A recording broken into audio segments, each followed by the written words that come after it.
안녕하세요. 전국 화학섬유식품산업노동조합을 자문하고 있는 법무법인 5월의 신지심 노무사입니다. 실업급여를 받기 위한 중요한 요건 중 하나는 퇴사 사유가 무엇이냐라는 것입니다. 본인의 중대한 귀책 사유로 해고되거나 사직을 권고받은 경우 또는 자발적으로 퇴사하는 경우에도 실업급여 수급 자격을 인정받지 못하는데요.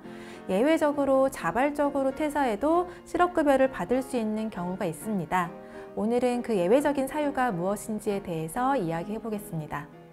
먼저 고용보험법 시행규칙 별표 2를 검색해 보시면 되는데요. 여기에서 실업급여를 받을 수 있는 정당한 퇴직 사유를 확인하실 수 있습니다. 총 13가지의 사유가 있는데요. 오늘은 그 중에서 대표적으로 상담이 많은 사례를 이야기해 보겠습니다.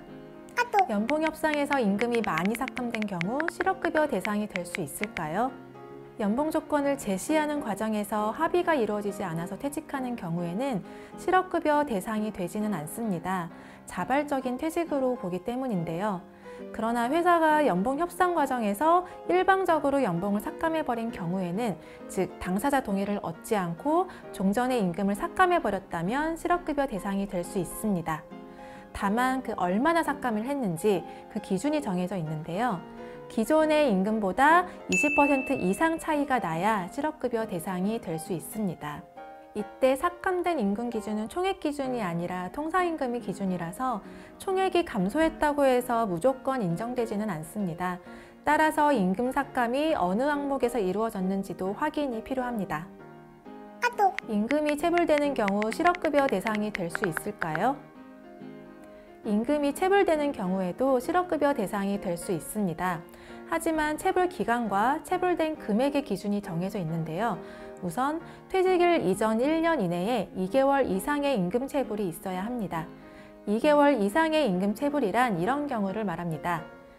이직일까지 2개월 이상 전액을 지급받지 못한 경우, 전액이 체불되었는데 이직일 이전에 지급을 받고 지급일로부터 2개월 이상 지연된 경우, 30% 이상을 지급받지 못하고 지급받지 못한 기간이 2개월 이상인 경우, 이런 경우들을 말합니다. 이때 임금 체불이 있었는지 여부는 노동자의 주장만으로 인정되지는 않습니다. 다음과 같이 객관적으로 임금 체불이 있었다는 것이 인정되어야 하는데요. 첫째, 회사가 고용센터에 임금 미지급 사실 확인서를 제출해주는 방법이 있습니다. 가장 간편하지만 가장 어려운 방법이기도 하죠. 둘째, 노동자 본인이 직접 입증 자료를 모아서 제출하는 방법입니다. 급여 통장 또는 급여 명세서를 통해서 급여 지급일과 체불 금액을 입증하는 방법인데요. 이 경우 고용센터에서 회사에 확인하는 과정이 있을 수도 있습니다. 셋째, 고용노동부에 임금체불 진정을 제기하고 노동부 조사를 통해 체불임금이 있음을 확인받는 방법이 있습니다.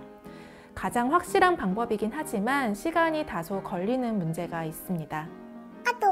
회사가 이전에서 출퇴근 거리가 멀어진 경우 실업급여 대상이 될까요?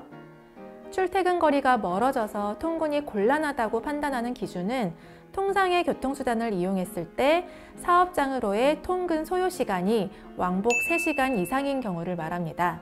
통상의 교통수단이란 버스, 지하철, 기차와 같은 대중교통을 말하고요. 회사가 통근 차량을 제공하는 경우에는 통근 차량을 기준으로 판단합니다. 통근 소요시간이란 통상적으로 집에서 출발해서 회사에 도착하는 데 소요되는 왕복 시간을 말하는데요. 도보 이용하는 시간, 환승 시간, 승차를 위해서 대기하는 시간 등을 모두 포함한 평균적인 시간을 말합니다. 회사가 주소를 이전하거나 인사이동으로 근무지가 변경된 경우 출퇴근 시간이 왕복 3시간 이상 소요된다면 자발적으로 이직하더라도 실업 인정이 가능합니다. 문제는 사업장이 이전하기 전에 퇴사를 먼저 하는 경우인데요. 사업장의 이전과 그것을 이유로 한 이직 사이에 인과관계와 선후차성이 있어야 한다고 보고 있습니다. 일반적으로 회사가 먼저 이전을 하고 그 이후 출퇴근을 해보니 왕복 3시간 이상이 걸려서 너무 힘들더라, 이런 사정이 인정이 되면 기본적으로 인과관계가 인정되겠죠. 그런데 아직 사업장이 이전을 하지 않았고 앞으로 이전할 예정이라면 약간 복잡해지겠죠. 이 경우에는 사업장 이전이 확실하다는 내용의 서류를 준비하는 것이 필요합니다. 예를 들어 사업주의 사실 확인서 같은 것도 가능하고요.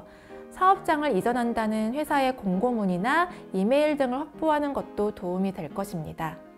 자발적으로 퇴사하면 실업급여를 지급하지 않는 이런 제도에 대해서 저는 상당히 문제가 많다고 생각합니다.